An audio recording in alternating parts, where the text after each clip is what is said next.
네, 여러분 반갑습니다. 한겨레 데일리 라이브 뉴스 다이브 시작합니다. 어서 오십시오. 고현준입니다. 예, 다소 이게 좀 허전한 가운데 시작하게 됐는데 일단 금요일 함께 해주실 한겨레 21 김한 기자 나오셨습니다. 어서 오십시오. 네, 안녕하세요. 다른 분들 혹시 연락된 거 없죠? 제가 오지 말라 그랬습니다. 또 왜? 네? 왜? 저만 얘기하려고. 좋아요. 네. 장유미 변호사는 조금 늦는다는 연락이 됐다는데 노영희 변호사 지금 연락이 안 되고 있어요. 예. 노영희 변호사도 조금 늦는다고. 예. 네. 그래요. 오시면 다행입니다. 안전하게 오시길 바라고. 지금 오늘 본방송 하기 전에 이 속보들이 제법 나왔는데 특히 눈길을 끄는 것 중에 하나가 법원에서 그 유진그룹의 YTN 인수를 취소하는 승인 취소했더라고요. 행정법원에서 지금 판결이 나왔는데요. 그러니까 과거 방통위, 지금은 이제 방송미디어통신위원회가 됐죠. 방통위가 아시다시피 2인 체제에서 이 내용을 의결한 것이 위법이다라고 판단을 했습니다. 이 이후 상황들은 또 지켜봐야 되겠습니다만 기존의 YTN 노조 같은 경우에는 이 YTN의 공적 소유 구조를 회복해야 된다라는 요구를 꾸준히 해왔었는데 이 내용의 첫 번째 단계가 될 것 같고, 아시다시피 그 며칠 전에 대통령이 이 국유자산 매각 중지를 얘기할 때 이 YTN 얘기도 같이 했었거든요. 들었었죠. 그러니까 이 부분이 또 연결이 되고 있는 부분이고요. 그 YTN 1층에 가면 유진 강점기 무슨 임시사무소 이런 현수막이 있습니다. 강점기라고 표현하는군요. 예. 노조가 꽤 오랫동안 싸워왔죠. 지금 이 속보가 나왔고요. 관련해서 또 초대 방송미디어통신위원장이 내정됐다라는 뉴스도 함께 나왔습니다. 연세대 김종철 교수가 내정이 됐다고 하는데 이 내용까지 지금 방통위 관련된 방미통위 관련된 속보가 있어서 전해드렸습니다. 이거는 후속보도 나오는 내용들, 그리고 아마 정치권 반응도 바로 나올 것으로 보이는데요. 있으면 저희가 또 소개해드리도록 하고, 재판 내용들이 좀 있는데 위례신도시 특혜 관련해서 유동규, 남욱, 정영학 인물들에 대해서 검찰에서 징역 2년을 구형했다라는 내용도 나왔습니다. 이거는 아시다시피 또 대장동 건하고 또 다르게 분리돼 있는 재판이라서요. 관련된 구형 내용이 있었고, 그리고 국민의힘 추경호 의원 영장실질심사 일정이 잡혔어요. 12월 2일 오후 3시인데 이게 영장 판사가 우리 흔히 말하는 그 수원 3인방 중에 한 명인 이정재 판사가 또 배정이 됐습니다. 이게 2일 오후라는 게 심사하고 나면 그날 밤이나 그 다음 새벽에 보통 결과가 나오잖아요. 12시에서 뭐 10시에서 12시 뭐 이 정도 나오죠. 12월 3일이 되면 또 아시다시피 그 12.3 내란 1년이 되는 날이라서 이 심사 결과에 따라서는 그날 밤이 또 어떨지 뭔가 상징성이 있는 그런 또 시간이 될 것 같다. 날짜를 공교롭게도 그렇게 잡았네요. 라는 생각이 들고요. 내란 특검에서는 조태용 전 국정원장을 구속 기소했다는 내용까지 지금 속보들이 들어와 있어서 낮 시간 속보로 먼저 쭉 한번 정리를 해드렸습니다. 말씀드리는 순간 오셨습니다. 장윤미 변호사가 도착하였습니다. 어서 오십시오. 예, 안녕하세요. 장윤미입니다. 숨 좀 돌리시고요. 네. 속보 하나만 더 전해드리죠. 이건 미국발인데 트럼프 대통령이 그 트루스 소셜 자신의 SNS에 글을 올렸는데 제3세계 모든 국가의 이민을 영구 정지한다 라는 내용을 올렸어요. 그러니까 최근에 이제 백악관 인근에 있는 그 주방위군 대원 2명이 총격을 당하는 사건이 있었고, 이 가해 용의자의 국적이 아프가니스탄이다 이렇게 보도가 나왔었는데 이 내용과 연결된 조치로 보입니다. 이 기사에 지금 한겨레에 댓글이 딱 하나 달려 있어요. 한겨레에서 이 기사를 썼는데 미국 이민국가 아닌가? 이렇게 얘기가 돼 있는데 이민자들의 나라인데. 그런데 이민을 영구 정지한다. 본인의 권력이 영구하지가 않은데 영구 정지라는 표현을 쓰죠. 그러네요. 트럼프라서 가능한 이런 것 같은데 이런 속보들이 지금 쭉 나오고 있습니다. 오늘 금요일인데 뉴스가 많아요. 많습니다. 오늘 아이템도 봤더니 아주 다채롭다고 생각했어요. 그래도 또 보고 오셨군요. 예, 저 예습은 합니다. 김한 기자는 지금 보는데요. 나 다채롭다는 개념이구나. 얼마나 다채로운지. 얼마나 다채로운가. 자, 그러면 뉴스 하나씩 살펴보도록 하죠. 먼저 살펴볼 것은 뭐 아시는 것처럼 패스트트랙 2019년에 있었던 이 패스트트랙 충돌 건으로 인해서 국민의힘 현역 의원 6명을 비롯해서 그 전신 자유한국당 소속의 여러 의원들 또 보좌진 등 해서 판결이 났죠. 벌금형이 났습니다. 검찰의 구형보다도 낮은 벌금형이 나왔는데 검찰이 항소를 포기했어요.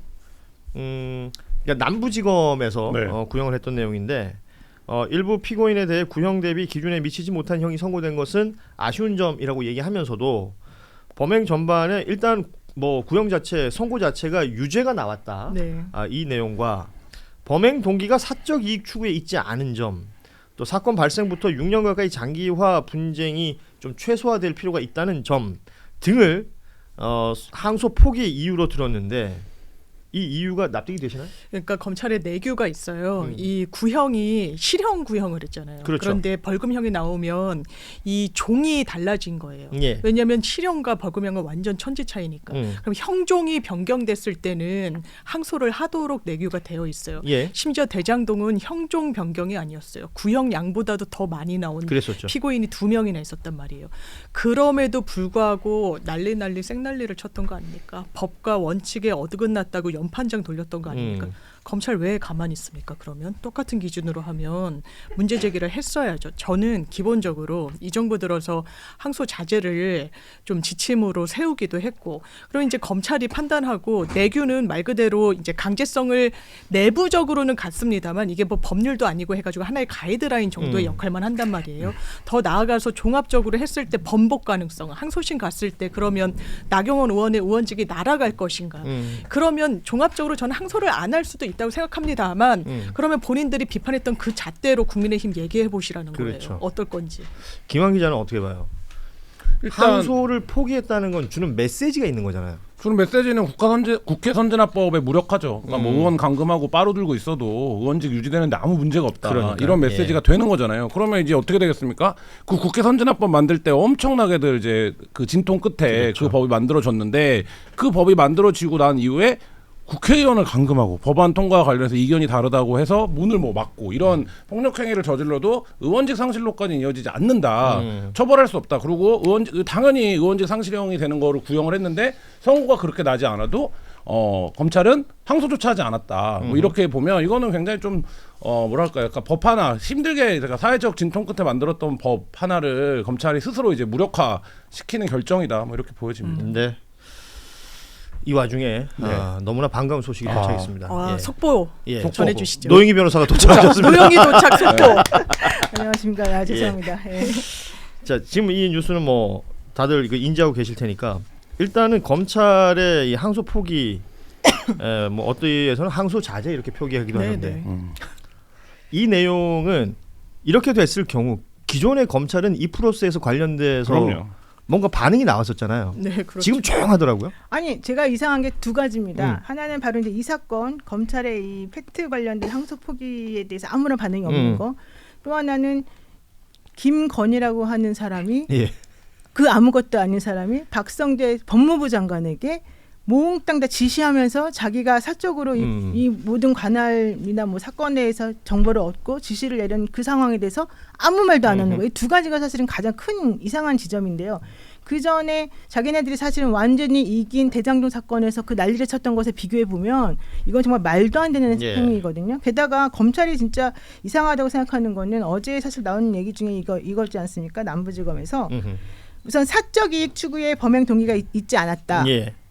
이 법은요 원래 사적 이익 추구를 고려해서 만든 법이 아닙니다. 그렇습니다. 그럼 예. 여기서 범행 동기가 사적 이익 추구냐 아니냐 이걸 따질 필요가 전혀 없는 거예요. 근데 여기다 지금 이걸 갖다 붙인 거 사실 말이 안 되는 거고요. 두 번째 사건 발생일로부터 6년 가까이 장기화한 분쟁을 최소화할 필요가 있다.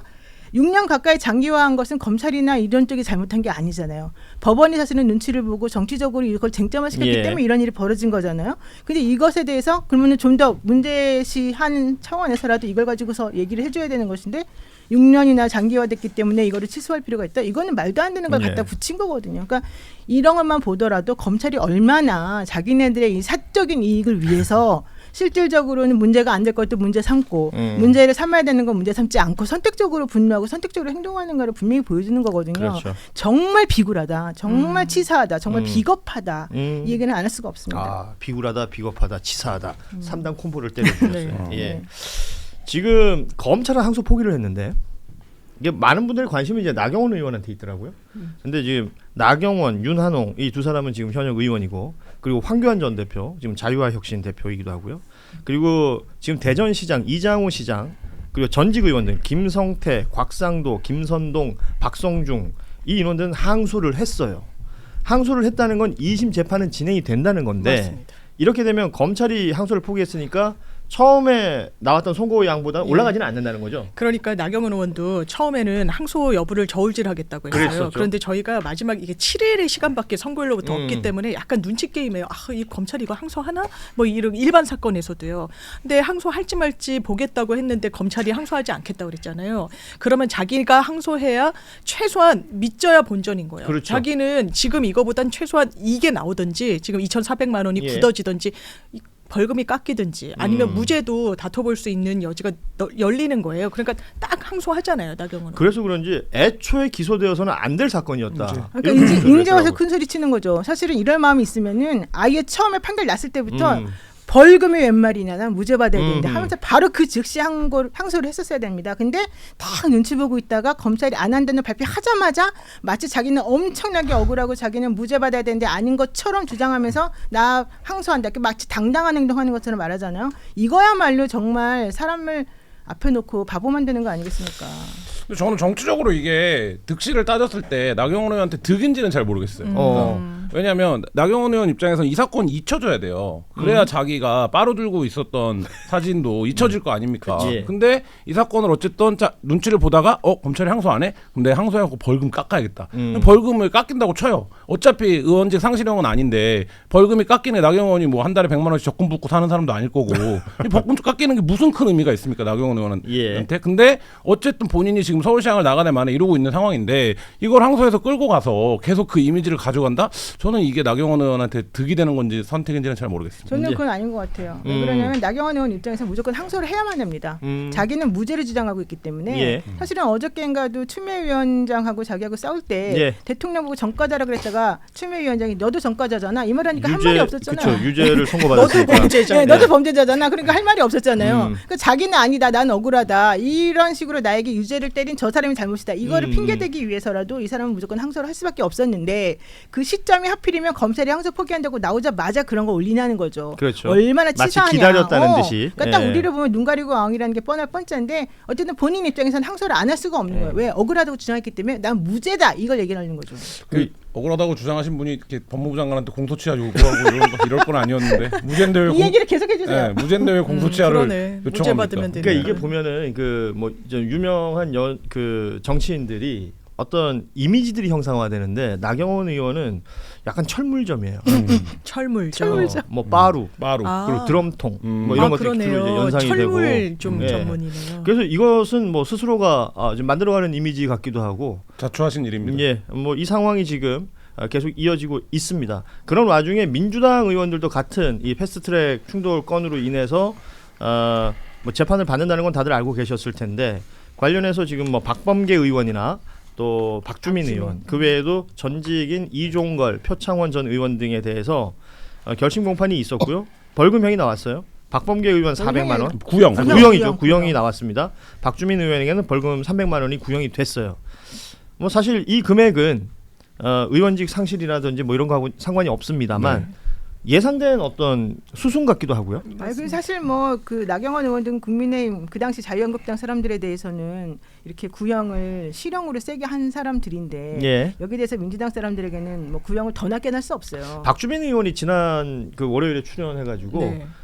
본인은 처음에 이야기 될 때부터 약식이었다. 그래서 이제 벌금으로 이야기가 시작됐고 그래서 박주민 의원은 스스로도 그러니까 대부분의 증거를 인정하면서 빨리빨리 진행해달라라는 취지로 얘기를 했었는데 지금 이게 6년 넘게 걸린 거 아니에요. 예. 이렇게 지금 결론이 났습니다. 예.